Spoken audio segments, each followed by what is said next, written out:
What's going on YouTube? It's your boy Jimmy Wormy. I'm coming at you with a new video, and today we're going to be discussing Bet, the brand new show that is coming out on Netflix. Now, for those of you who are unaware of what Bet is actually a live action adaptation of one of the animes that they actually have had on Netflix for a while, Kakegurui. Now, when it comes to Kakegurui, this is a interesting universe. It's all about a bunch of high schoolers that go to this prestigious school in which people learn how to basically control the world, do things of that nature, high rollers of society and things of that. But there is a twist in that a lot of it also deals with gambling, things of that nature, and high risk, high reward style of gameplay and gambling going on here. And it all follows our main character as she enjoys playing games for life or death reasons. It's a very interesting anime, and as somebody who really loves things like Tokyo Ghoul and Berserk, honestly, it was a little too much even for me at some points in the particular story. The way the main character comes off is very intriguing, to say the least. There's certain things that she does that it just doesn't hit for me, and I can outright say that.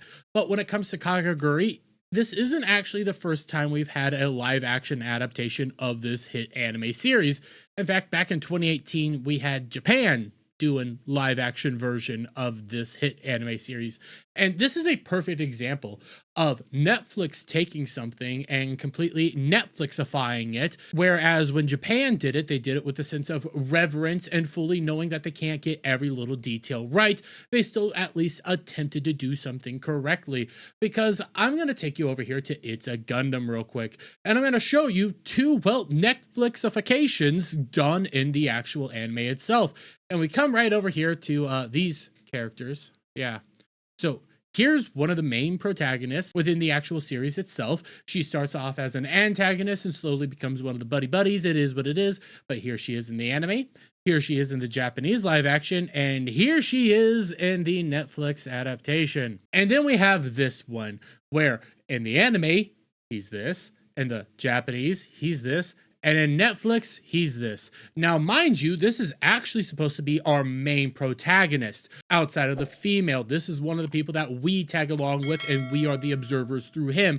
And fun fact, I just want to let people know real quick, when we start off the anime, this particular guy is actually a slave to this chick at the very beginning of the anime.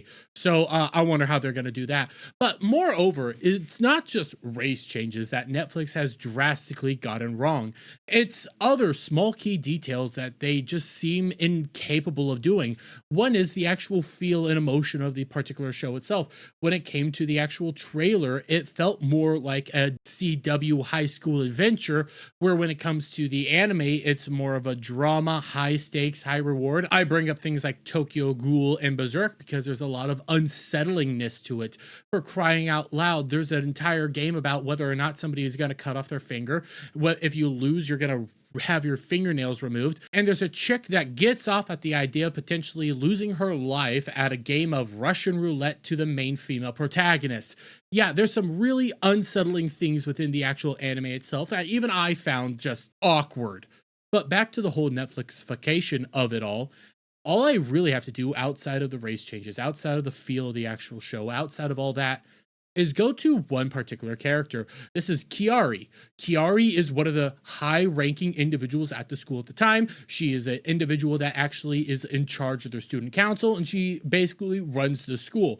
As you can see right here from her picture, if I make it a little bit bigger, she has white hair, blue lipstick. That's a very distinct look for her because one of her main rivals is actually our main protagonist, who has black hair and, well, red lipstick.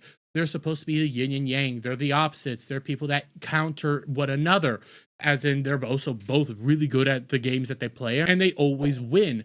Well, here she is in the Japanese version of the actual show itself. Again, white hair, blue lipstick. You can see who she is. You can see this is this particular character. You know exactly who she is supposed to be representing within the actual show itself. Very easy to pick out. Here she is in the Netflix adaptation. Just the blue lipstick. You can't even give her platinum hair. You can't even give her the right haircut. You can't do anything correctly. You just failed fundamentally at giving the character what she actually needs to help show her as a very distinct opposite to our main protagonist, who is Japanese and has raven hair and more red lipstick going on.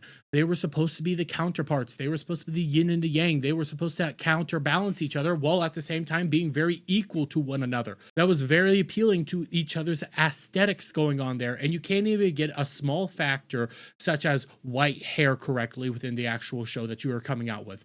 This is just more examples, though, of Netflixifying an anime adaptation and being completely incapable of actually delivering a good, well thought out product that actually caters to the fans, caters to the audience, and caters to what actually came before. Again, I can go over to the It's a Gundam post. I can bring up this particular character as an example where, yes, in the Japanese version, she was blonde, but you still knew that she was Japanese. They just didn't get the hair color right, but they still treated with reverence. They knew what came before, and they tried to actually deliver a good adaptation of it. Netflix isn't even trying that. For crying out loud, they already have race swaps, and when it comes to the main antagonist, they can't even get her hair color right. Well, you play stupid games, you win stupid prizes. But I'm gonna leave it there, guys. Let me get you guys' thoughts on all this down in the comments below. If you like this video, please give it a thumbs up, shout out friends, hit the subscribe button, hit that notification bell for every time I put out a new video and go live, guys. And I'll see you on the next one. Bye for now.